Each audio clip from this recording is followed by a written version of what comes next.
ओम शांति। 23/7/23 के अव्यक्त बाप दादा के मधुर महावाक्य। सर्व प्राप्ति संपन्न आत्मा की निशानी संतुष्टता और प्रसन्नता। सर्व प्राप्ति संपन्न आत्मा की निशानी संतुष्टता और प्रसन्नता। आज सर्व प्राप्तियां कराने वाले बाप दादा अपने चारों ओर के प्राप्ति संपन्न बच्चों को देख रहे हैं। सर्व प्राप्तियों के दाता संपन्न और संपूर्ण बाप के बच्चे हैं, तो हर एक बच्चे को बाप ने सर्व प्राप्तियों का वर्षा दिया है। ऐसे नहीं कि किसी को 10 दिया, किसी को 20 दिया है। सभी बच्चों को सर्व प्राप्तियों का अधिकार दिया है। सभी बच्चे फुल फोर्स के वर्षे के अधिकारी हैं। तो बाप दादा देख रहे हैं कि हर एक अधिकारी बच्चे ने अपने में प्राप्तियों का अधिकार कितना प्राप्त किया है। बाप ने तो सब दिया है। बाप को सर्वशक्तिवान व संपन्न सागर कहते हैं, लेकिन बच्चों ने उन प्राप्तियों को कहाँ तक अपना बनाया है। बाप का दिया हुआ वर्षा जब अपना बना लेते हैं, तो जितना अपना बनाते हैं उतना नशा और खुशी रहती है। मेरा खजाना है, दिया बाप ने है, लेकिन अपने में धारण कर अपना बना लिया तो क्या देखा कि अपना बनाने में नंबरवार तो हो गए हैं। बाप ने नंबर नहीं बनाए हैं, लेकिन अपने अपने धारणा की यथाशक्ति ने नंबरवार बना दिया है। संपूर्ण अधिकार व सर्व प्राप्तियों से संपन्न आत्मा जो सदा अमृत वेले से रात तक प्राप्तियों के नशे व अनुभव में रहती है, उनकी निशानी क्या होगी? प्राप्तियों की निशानी है संतुष्टता। वो सदा संतुष्ट मणि बन दूसरों को भी संतुष्टता की झलक व वाइब्रेशन फैलाते रहते हैं। उनका चेहरा सदा प्रसन्नचित दिखाई देगा। प्रसन्नचित अर्थात प्रसन्न, सर्व प्रसन्नचित से न्यारा। कोई प्रश्न नहीं होगा, प्रसन्न होगा। क्यों, क्या, कैसे, ये सब समाप्त। ऐसे तो बा कहे ऐसे प्रसन्नचित बने हो तो अभी भी कभी कभी कोई प्रश्न उठता है कि ये क्या है, ये क्यों है, ये कैसे होगा, कब होगा। ये प्रश्न चाहे मन में चाहे दूसरों से उठता है। प्रसन्नचित हो या प्रसन्नचित हो, बाप पूछते या कभी प्रसन्नचित या कभी प्रसन्नचित क्या कैसे गायन है। अप्राप्त नहीं कोई वस्तु ब्राह्मणों के खजाने में। ये किन ब्राह्मणों का गायन है? आपका है या दूसरे आने वाले हैं? आप ही हो। तो जब कोई अप्राप्ति होती है, अप्राप्ति असंतुष्टता का कारण है। अपना अनुभव देखो, कभी भी मन असंतुष्ट होता है तो कारण क्या होता है? कोई ना कोई अप्राप्ति का अनुभव करते हो, तब असंतुष्टता होती है। गायन तो है ना अप्राप्त नहीं कोई वस्तु। ये अब का गायन है जब विनाश के समय का है। विनाश के समय संपन्न हो जाएंगे कि अब भी होना है। जो समझते हैं कि हम सदा प्रसन्नचित रहते हैं, कभी भी दुखी नहीं होते, कभी भी किसी बात में, चाहे अपने संबंध में चाहे दूसरों के संबंध में भी प्रश्न नहीं उठता, सदा संतुष्ट रहते हैं। ऐसी संतुष्ट आत्माएं कितनी होगी? बहुत है। अच्छा, जो समझते हैं सदा प्रसन्न रहते हैं, चाहे कहे चाहे माया कितना भी हिलाए, लेकिन हम नहीं हिलते। माया को हिला देते हैं, माया नमस्कार करती है, हम अंगद हैं। माया हार जाती है, हम विजयी हैं। जो ऐसे हैं वो हाथ उठाओ। सदा शब्द याद रखना, कभी कभी वाले नहीं, बहुत थोड़े हैं, कोटों में कोई है। क्वेश्चन मार्क उठता है ना, क्वेश्चन मार्क डिक्शनरी से निकल जाए, हलचल भी ना हो। कंप्यूटर चलाते हो ना, उसमें आता है ना, आपके बुद्धि रूपी कंप्यूटर में सदा फुल स्टॉप की मात्रा आए, क्वेश्चन मार्क आश्चर्य की मात्रा खत्म, मात्रा बहा कहते खत्म। इसको कहा जाता है सदा प्रसन्नचित। ऐसा प्रसन्नचित औरों का भी क्वेश्चन मार्क खत्म कर देता है। नहीं तो स्वयं में अगर क्वेश्चन मार्क है तो कोई बात सुनेंगे, देखेंगे, कहेंगे हाँ ये तो होना नहीं चाहिए, लेकिन होता है। मैं भी समझती हूँ होना नहीं चाहिए, मिक्स हो जाएंगे, उसके प्रश्न को और अंडरलाइन कर देंगे। टेका तो दे दिया ना कि हाँ ये तो ठीक नहीं है। लेकिन होता है। तो बाबा कहते हाँ, मैं हाथ तो मिलाई, सिर तो हिलाया, तो प्रसन्न चित्त उसको नहीं किया, लेकिन और ही प्रश्न को बढ़ा दिया, एडिशन हो गई। ऐसे का क्वेश्चन था, अब भी 2 का हो गया। तो बाबा कहते पहले तो 1 का था, फिर 2, फिर 2 से 4 हो जाएगा। तो प्रसन्नचित्त वाइब्रेशन की बजाय प्रसन्नचित्त का वाइब्रेशन जल्दी फैलता है। हाँ, ऐसा है। साथ दे दिया। तो बाबा कहते आश्चर्य की मात्रा भी आ गई। तो फुल स्टॉप तो नहीं हुआ ना, चाहे अपने प्रति चाहे मेरे से होना नहीं चाहिए, ये मेरे को मिलना चाहिए, ये दूसरे को नहीं होना चाहिए। तो ये चाहिए प्रश्न चित्त बना देती है, प्रसन्न चित्त नहीं। तो सभी का लक्ष्य क्या है? संतुष्ट प्रसन्न चित्त। जिसका प्रसन्न चित्त होता है उसके मन बुद्धि से व्यर्थ की गति फास्ट नहीं होगी। सदा निर्माण होने के कारण सभी को अपने प्रसन्न चित्त की छाया में शीतलता देंगे। कैसा भी आग समान जला हुआ बहुत गर्म दिमाग का हो, लेकिन प्रसन्न चित्त के वाइब्रेशन की छाया में शीतल हो जाएगा। कमजोरी क्या आती है? वैसे ठीक चलते हो, अपने रीति से अच्छे चलते हो, लेकिन जब संबंध संपर्क में आते हो तो दूसरे की कमजोरी देखते सुनते वर्णन करते प्रभाव में आ जाते हो। फिर कहते हो कि इसने किया ना, इसलिए मेरे से भी हो गया। इसने कहा तभी मैंने कहा। 50 बारी कहा, मैंने 1 बारी कहा। फिर बाप के आगे भी बहुत मीठी मीठी बातें रखते हैं। कहते हैं तो बाबा का कहते हैं बाबा आप समझो ना, इतना सहन कहाँ तक करेंगे, फिर भी पुरुषार्थी है ना, तो थोड़ा तो आएगा ही। बाप को भी समझाने लगते हैं। जहाँ जो नियमित हैं उन्हों को भी बहुत कथाएं सुनाते हैं। ऐसा था ना, ऐसा था ना, ऐसा था ना, ऐसे ऐसे की माला जपते हैं। बाप दादा सदा ही इशारा देते हैं। तो बाबा कहते ऐसी बातें 2 अक्षर में वर्णन करो, लंबा वर्णन नहीं करो, क्योंकि ये व्यर्थ बातें बहुत चटपटी होती हैं, मज़ेदार लगती हैं। जैसे खाने में भी खट्टी मीठी चीज़ हो तो अच्छी लगेगी ना, और फीकी शादी हो तो कहेंगे ये तो खाते ही रहते हैं। तो व्यर्थ बातें, व्यर्थ चिंतन, सुनना, बोलना और करना, इनमें चलते चलते इंटरेस्ट बढ़ जाता है, माना व्यर्थ में। फिर सोचते हैं मैं तो नहीं चाहती थी, लेकिन उसने सुनाया ना, तो मैंने कहा कि अच्छा उसका सुन ले, दिल खाली कर दें। उसकी तो दिल खाली हुई और आपने दिल भर ली। वो थोड़ा थोड़ा दिल में बढ़ते बढ़ते फिर संस्कार बन जाता है, और जब संस्कार बन जाता है तो महसूस नहीं होता कि ये रॉन्ग है। ये व्यर्थ संस्कार बुद्धि के निर्णय को ख़त्म कर देता है।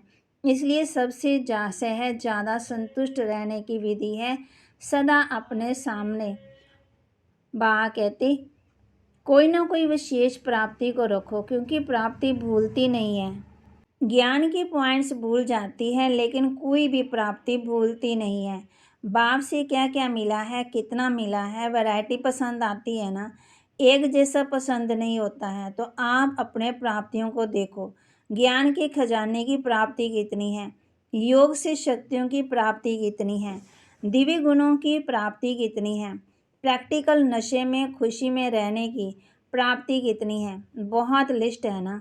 पहले भी सुनाया था कि कभी कोई गुण की प्राप्ति को सामने रखते हुए संतुष्ट रहो, क्योंकि एक गुण भी अपनाया तो जैसे विकारों का आपस में बहुत गहरा संबंध है। अगर बाहर के रूप में इमर्ज रीति से क्रोध है, लेकिन आंतरिक चेक करो तो क्रोध के साथ लोभ अहंकार होता ही है। ये सब आपस के साथी हैं। तो बाबा कहते कोई इमर्ज रूप में होते, कोई मर्ज रूप में होते, तो गुण भी हैं जो उन्हों को भी आपस में संबंध है। तो बाबा कहते तो रोज कोई ना कोई प्राप्ति स्वरूप का अनुभव अवश्य रखो।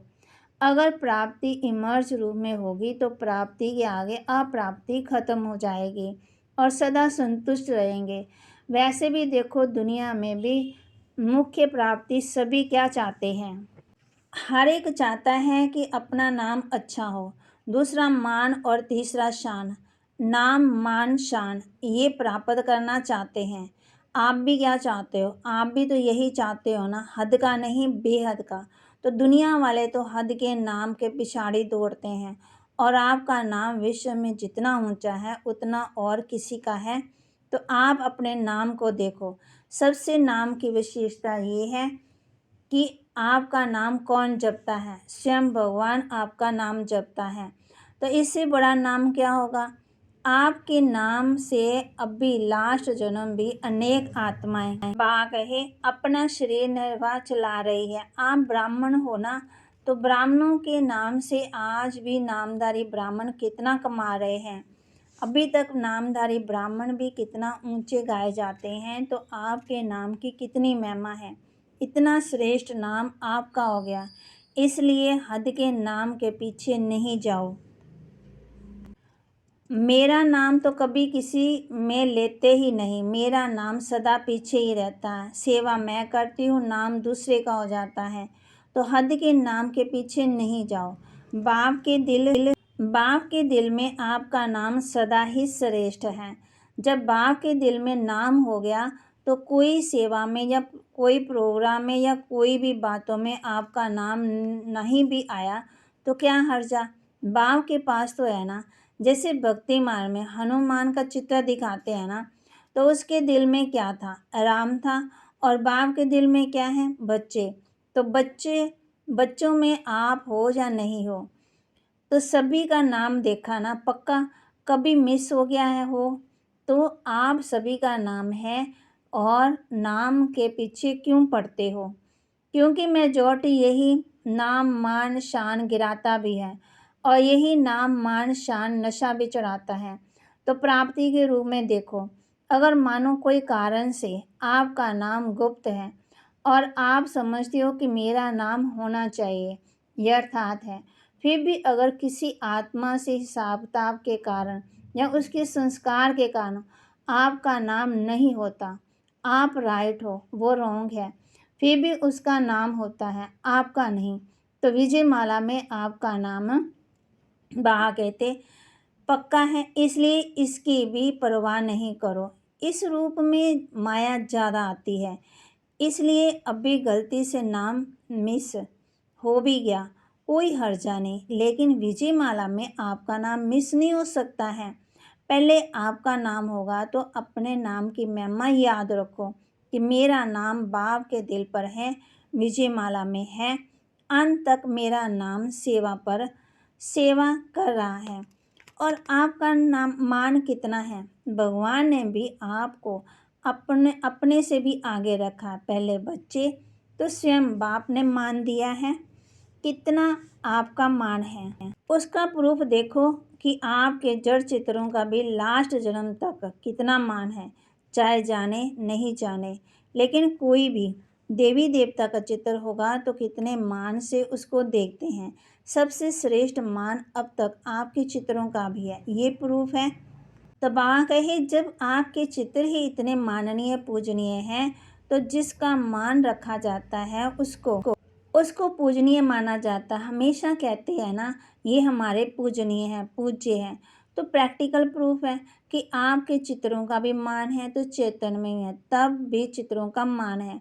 अगर चेतन में मान नहीं होता तो चित्रों का कैसे मिलता?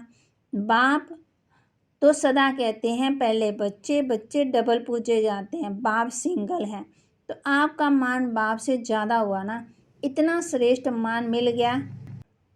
तो बाबा कहते जब भी कोई हद के मान की बात आए तो सोचना कि आत्माओं का मान क्या करेगा। जब परम आत्मा का मान मिल गया, ऐसे नहीं सोचो कि हम इतना कुछ करते हैं फिर भी मान नहीं देते, पूछते ही नहीं। ये सोचना व्यर्थ है, क्योंकि जितना आप हद के मान के पीछे दौड़ेंगे ना, तो ये हद की कोई भी चीज़ परछाई के समान है। परछाई के पीछे पड़ने से कभी परछाई मिलती है और कभी आगे और कभी पीछे। तो बाबा कही परछाई कभी घटती है कभी बढ़ती है। तो यूं हद का मान शान ये परछाई है, ये माया की धूप में परछाई देती। बाबा कहते धूप में क्या दिखाएगी? परछाई दिखाई देती है, लेकिन है कुछ भी नहीं। तो नाम भी आपको मिल गया, मान भी आपको मिला है और शान भी कितना है। अपने एक एक शान को याद करो। और किसने शान में बिठाया है? बाप ने बिठाया है। बाप के दिल तख्त नशीन है। सबसे बड़े से बड़ी शान राज्य पद है ना। तो आपको तख्त ताज मिल गया ना, जो परम आत्मा के तख्त नशीन है। इससे बड़ी शान क्या है? कभी कभी निर्णय करने में एक छोटी सी गलती कर लेते हो। जो रियल शान, रूहानी शान है, वो कभी भी अभिमान की फीलिंग नहीं देगा। तो कभी कभी क्या करते हो, होता अभिमान है लेकिन समझते हैं कि ये शान तो अपना रखना चाहिए ना। इतना शान तो रखना चाहिए ना, शान में रहना अच्छा होता है। लेकिन शान है या अभिमान है, उसको अच्छी तरह से चेक करो। कभी कभी अभिमान को शान समझ लेते और फिर निर्माण नहीं लेते। फिर आप अपने शान को रियल समझते, लेकिन दूसरे समझते हैं कि ये अभिमान है, तो थोड़ा भी कुछ कह देंगे तो आपको अपमान लगेगा। अभिमान वाले को अपमान बहुत जल्दी फील होगा। थोड़ा भी किसी ने हंसी में भी कुछ कह दिया तो अपमान लगेगा। ये अभिमान की निशानी है। सोचेंगे नहीं, मैं तो ऐसा हूँ ही नहीं, ऐसे थोड़ी कहना चाहिए। ये निर्णय ठीक करो। उस समय निर्णय में कमी कर लेते, यथार्थ की बजाय मिक्स होता है और आप उसको यथार्थ समझ लेते। तो कहने में आता है कि ये तो बहुत अच्छे हैं, लेकिन बोलचाल, उठना बैठना जो है वो अभिमान का लगता है। ये भी किसी ने कहा तो अपमान की फीलिंग आएगी। तो सम्मान और अभिमान के अंतर को चेक करो। सम्मान कितना बड़ा है, शान कितनी बड़ी है। उस बेहद के नाम, मान और शान को सदा इमर्ज रखो, मर्ज नहीं, इमर्ज करो। जैसे याद में कभी कभी अलबेलापन आ जाता है तो कहते हैं हम तो है ही बाप के, याद क्या करें। लेकिन इमर्ज संकल्प से प्राप्ति का अनुभव होता है। ऐसे ही हर धारणा में अलर्ट रहो, अलबेले नहीं बनो, क्योंकि समय समीप आ रहा है और समय समीप क्या सूचना दे रहा है? समान बनो, संपन्न बनो। तो समय के चैलेंज को देखो और सर्व प्राप्तियों से संपन्न बनो। अच्छा, चारों ओर की सदा सर्व प्राप्ति स्वरूप आत्माएं, सदा संतुष्ट, सदा प्रसन्नचित रहने वाली श्रेष्ठ आत्माएं, सदा स्वयं को श्रेष्ठ नाम, मान, शान के अधिकारी अनुभव करने वाली समीप आत्माएं, सदा सर्व को संतुष्टता के वाइब्रेशन की लाइट माइट देने वाले प्रसन्नचित आत्माओं को बाप दादा का याद, प्यार और नमस्ते। रूहानी बच्चों की रूहानी बाप दादा को दिलवा जान सिकवा प्रेम से नमस्ते। वरदान: हर सेकंड स्वयं को भरपूर अनुभव कर सदा सेफ रहने वाले स्मृति सो समर्थ स्वरूप भाव। बाप दादा द्वारा संगम युग पर जो भी खजाने मिले हैं उनसे स्वयं को सदा भरपूर रखो। जितना भरपूर उतना हलचल नहीं। भरपूर चीज़ में दूसरी कोई भी चीज़ आ नहीं सकती। ऐसे नहीं कह सकते कि सहन शक्ति व शांति शक्ति नहीं है। थोड़ा क्रोध व आवेश आ जाता है। कोई दुश्मन जबरदस्ती तब आता है जब अलबेला है या डबल लॉक नहीं है। याद और सेवा का डबल लॉक लगा दो। स्मृति स्वरूप रहो तो समर्थ बन सदा ही सेफ रहेंगे। स्लोगन: विश्व का नर निर्माण करने के लिए अपनी स्थिति निर्माण चित्त बनाओ। बाबा कहे, विश्व का नव निर्माण करने के लिए अपनी स्थिति निर्माण चित्त बनाओ। तो वरदान था, हर सेकंड स्वयं को भरपूर अनुभव कर सदा सेफ रहने वाले स्मृति सो समर्थ स्वरूप भव। जो बाबा कहते बच्चों को खजाने मिले हैं उसको याद रखना है। और स्लोगन: विश्व का नर निर्माण करने के लिए अपनी स्थिति निर्माण चित्त बनाओ।